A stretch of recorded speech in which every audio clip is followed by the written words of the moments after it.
দেখুন, আমি আপনাকে বলি, আমি যতটুকু দিন সুযোগ পেয়েছি 2.5 বছরের কাছাকাছি আমি মুখ্যমন্ত্রীর কাছে আমাদের বেশ কিছু সমস্যা তুলে ধরবার চেষ্টা করেছিলাম এবং আমি খুবই খুশি তিনি অত্যন্ত স্পর্শকাতরভাবে আমাদের আলিপুরদুয়ারের সমস্যাগুলো তিনি শুনেছেন এবং এই বিশ্বাস আমার আছে যদি আমরা জনগণের আশীর্বাদ পাই, সমর্থন পাই, তাহলে আগামী দিনে বেশ কিছু কাজ আমরা পরিকল্পিতভাবে এখানে করতে পারবো, স্বচ্ছভাবে করতে পারবো।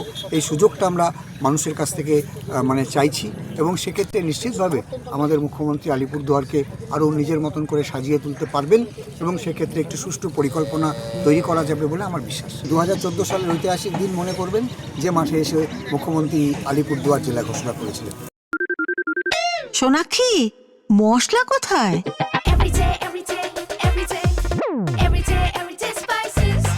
এভরিডে মশলা, দেশের স্বাদ। আমাদের মুখ্যমন্ত্রী 2011 সালের পর থেকে মুখ্যমন্ত্রী হওয়ার পর কতবার এই প্যারেড গ্রাউন্ডে এসছেন বলুন আপনারা, তার কোনো ঠিক ঠিকানা নেই এবং তাতে আমাদের তেমন কোনো বড় সমস্যা হয়নি।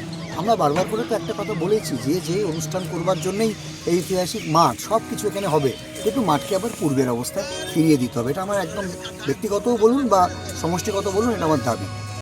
আমাদের বাংলার মুখ্যমন্ত্রী, আমাদের জননেত্রী মমতা বন্দ্যোপাধ্যায়, তিনি আলিপুরদুয়ারে নির্বাচনী প্রচারে আসবেন এবং এই খবরটা আমরা পেয়েছি এবং আমাদের খুব আনন্দিত, ভালো লেগেছে এবং স্বাভাবিকভাবে জানেন মুখ্যমন্ত্রী যতবার এখানে এসছেন আমাদের এই আলিপুরদুয়ার প্যারেড গ্রাউন্ডে এবং আমরা সবাই ভীষণভাবে উৎসাহিত হয়েছি, উপকৃত হয়েছি। শুধু রাজনৈতিক সভা নয়, প্রশাসনিক সভাও একাধিকবার মুখ্যমন্ত্রী এই প্যারেড গ্রাউন্ডে করেছেন। আপনাদের প্রত্যেকের মনে থাকবে 2014 সালে এই ঐতিহাসিক প্যারেড গ্রাউন্ডে এই মুখ্যমন্ত্রী সভা করে আমাদের আলিপুরদুয়ারকে জেলা ঘোষণা করেছেন। ফলে আলিপুরদুয়ার প্যারেড গ্রাউন্ড আর মুখ্যমন্ত্রী একাকার। আলিপুরদুয়ার প্যারেড গ্রাউন্ড আমাদের আলিপুরদুয়ারের মানুষের আবেগ একাকার। এই যে আলিপুরদুয়ার জেলা, তার ঐতিহাসিক ঘোষণাই হয়েছিল প্যারেড গ্রাউন্ডের এই পবিত্র ভূমি থেকে দাঁড়িয়ে।